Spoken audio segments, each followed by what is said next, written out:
Who fact checks? The fact checkers. Fact checker. Yeah, I should just trust somebody who's telling me what the truth is. You know, actually what I prefer is to explore all the information available and decide for myself what I believe to be true. I don't have to be told what the truth is. So, I'm going to read this article. Pam Barker, director of TLB Europe Reloaded Project. We came across this website on Twitter. It's the AustralianVoice.livejournal.com. Its latest blog, which we're republishing below, makes a very important connection between its outsourced police force and the Strong Cities Network, funded by globalists like Soros. I'm going to get into all of that as well. In trying to understand why Australia and Melbourne, and the state of Victoria in particular, seem to be coming under the heavy police state hand for a very small number of COVID cases and a very small number of deaths, let's be honest, we recently published a piece by Robert Bridge in which it was posited that since Victoria has signed on to China's Belt and Road Initiative, the only Australian state to have done so, somehow this police state treatment its citizens were receiving was connected to this fact. See letters from Melbourne, a ghost town police state under brutal COVID lockdown. And, you know, if this is true, for me, it immediately makes sense about the whole defund the police thing that we're seeing around the world now. If you defund the actual police that are supposed to serve and protect the people, well, what happens? It makes them look incompetent and weak and unable to do their jobs and ineffectual. But good news, we have the solution. Another hardcore privatized police force with riot gear and everything else. So the globalists have always wanted a militarized presence on the streets. They've always wanted that kind of heavy-handed, no-nonsense, 100% compliance, zero tolerance policing. And so again, another Hegelian dialectic problem, reaction, solution once again. So, as Bridge says, joining the BRI has put Victoria at odds with the Australian government in general, which has joined the Blue Dot network, a Western bulwark against China's BRI in the region. Canada's famous constitutional lawyer, Rocco Galati, also made the important point that Australia and New Zealand do not have a Bill of Rights to protect their citizens against government abuse of power. Well, there are countries that have such things, and or equivalents, and it's not really protecting them, but nevertheless, Victoria is definitely the worst example I can think of in this case of heavy-handed policing under COVID for all the restrictions and everything. I mean, they have, it's 8 p.m. to 5 a.m. their curfews, mandatory masks, of course. Very severe. It's not fun down there. Here we add another element into the mix, the state of Victoria's membership in the UN Globalist Strong Cities Network. Here is the page link for the SCN's member cities. I'll get through that and get to all of that. In fact, the entire state of Victoria is mentioned in this list of cities as a member. Yes, so the state is actually listed itself as opposed to just like, say, for example, a city like Melbourne. For France, for example, two clear and distinct cities are listed, Bordeaux and Paris, yet curiously, so are two municipalities adjacent to the city of Paris, run by socialist mayors. And moreover, as our blogger below points out, Melbourne, under Premier Daniel Andrews' leadership, was host to the 2018 Global Summit of the SCN. I'll verify what they're saying here, by the way. Andrews belongs to the Australian Labour Party, no surprises there, and has been state premier since 2014. And it says it here, and it says it on the website, and I'll get to that. To clarify that the SCN, the Strong Cities Network, is the brainchild of ISD. ISD is the Institute for Strategic Dialogue, and we'll get to their founding as well. So, just reading further down, our blogger also remarks on the funders and partners institutions to the ISD. On this page, we find out that indeed 2 of Victoria's universities, out of a mere total of 5, 3 are in the US, are partnered. Further, that big tech giants are partnered under private sector, yes, and that Chatham House, Brookings, and the UK's Russie are listed under think tanks, and the Soros Open Society Foundation is listed under foundations. Under governments and the intergovernmental organisations is found Department of Premier and Cabinet, Victoria, Australia. So we're seeing the globalists' parallel governance network and structure at work and undermining the nation state as it has been doing for a very long time on the sly, because the far left never tells you to your face what they're up to. They give you the boilerplate, they give you surface level PR and nothing more. So let's then go to the ISD website there. That's that. Latest publications, and you can see there the kind of things that they're interested in.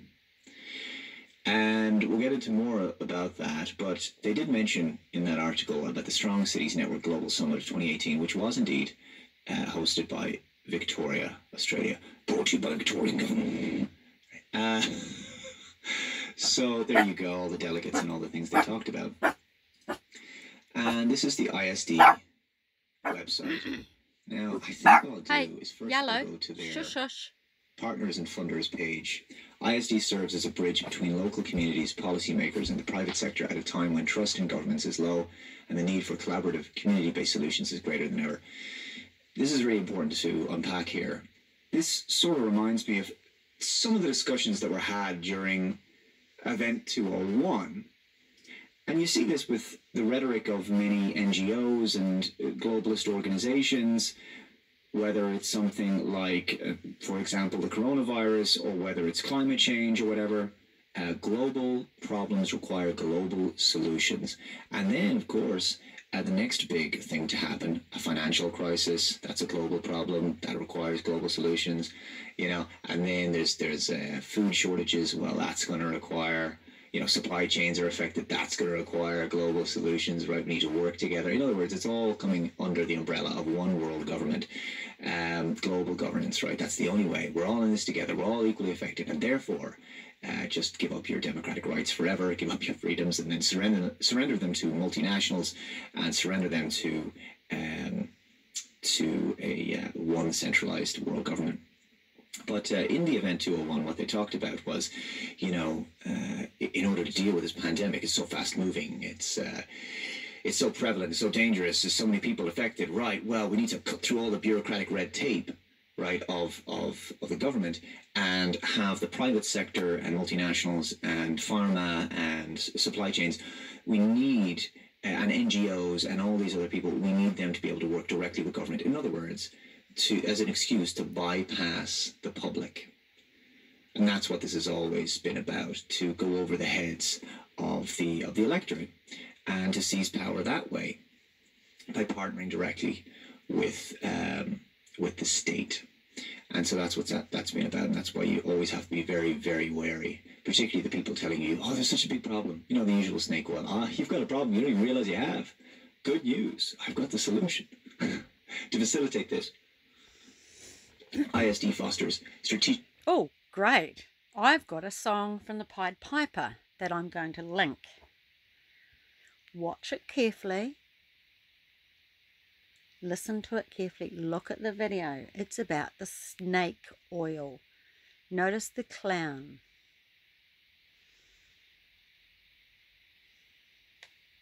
Partnerships across governments, academia, civil society, and the private sector to develop policy and operational programs. We didn't vote for any of these people.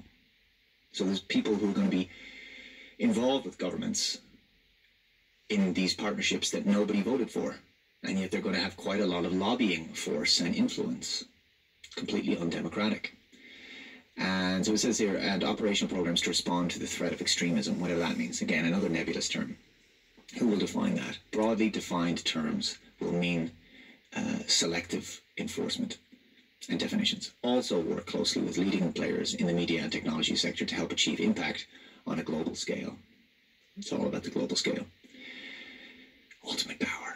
Academic institutions, so Curtin University Australia, George Washington University, Harvard, Berkman Klein Center for the Internet and Society, Victoria University, Yale University. Private sector is ArcJammers, Facebook, Google, Twitter, Jigsaw, Love Frankie, M&C Saatchi, Microsoft. Read into that what you will.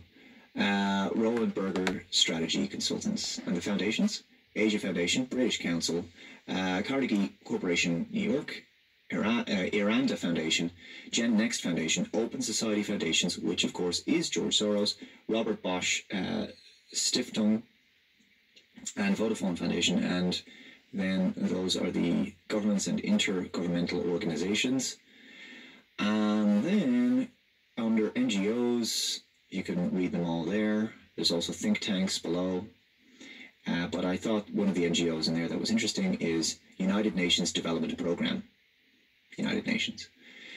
And let's read then. So ISD, one of their projects is the Strong Cities Network. And let's read about that. So ISD recognizes that cities are uniquely placed to safeguard their citizens from polarization and radicalization to create stronger and safer communities. So they're concerned about, and they mention this, they're concerned about polarization.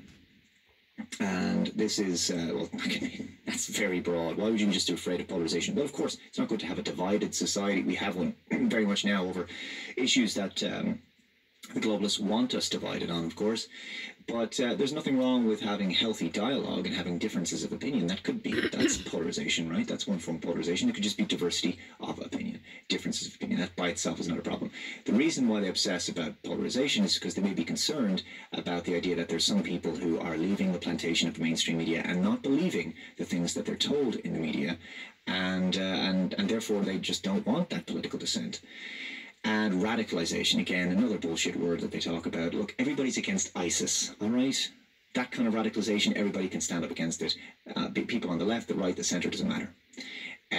But I'm concerned about the nebulous, vague nature of these definitions and descriptions because I feel like they're going very superficial in order to, again, broadly define it and then selectively enforce. Yalla. Again, who are you?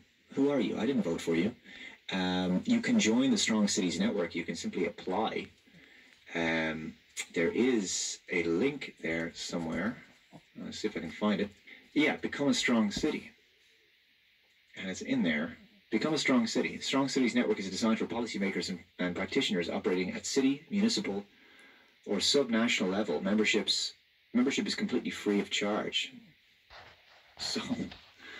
Wow. So Strong Cities Network would have an influence at the level of city.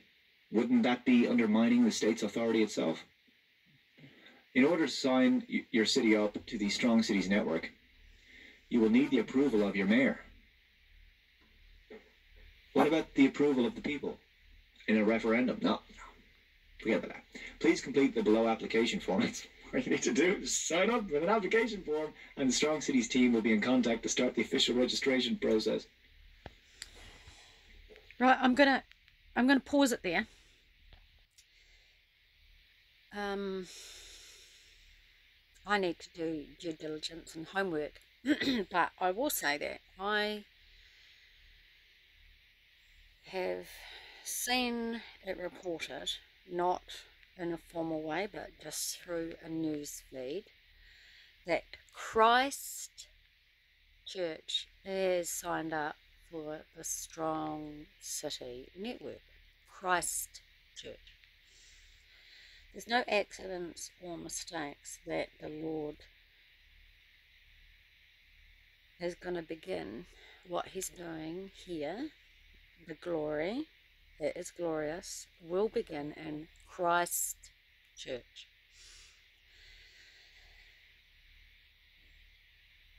There was the shaking, there was the earthquake, there was the Al Noor Mosque event. They are in the Strong Cities Network, to be confirmed.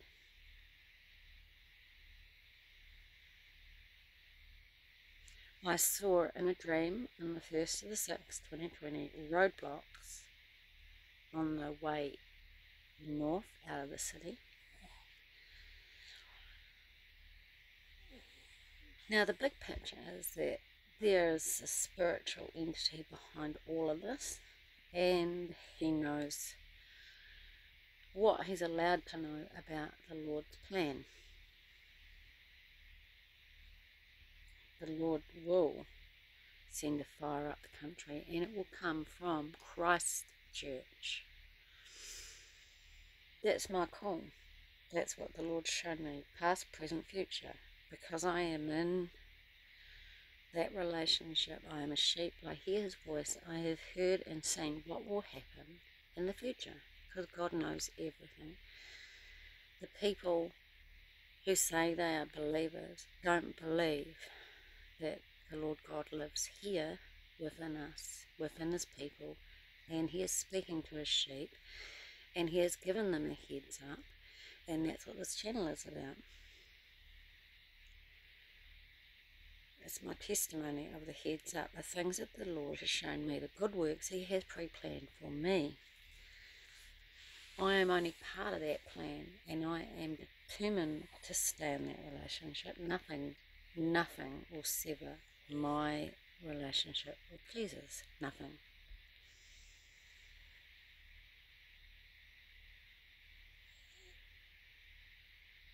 And his will be done.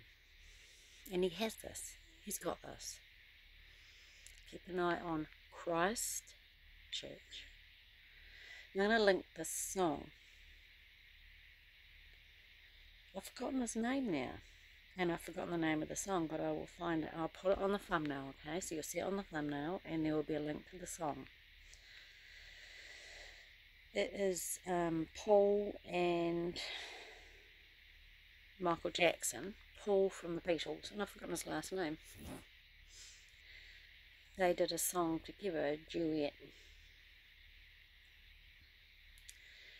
Take careful note of the video and what it's showing you. Don't be fooled by the circus that's coming into town. Don't be fooled by a snake oil salesman.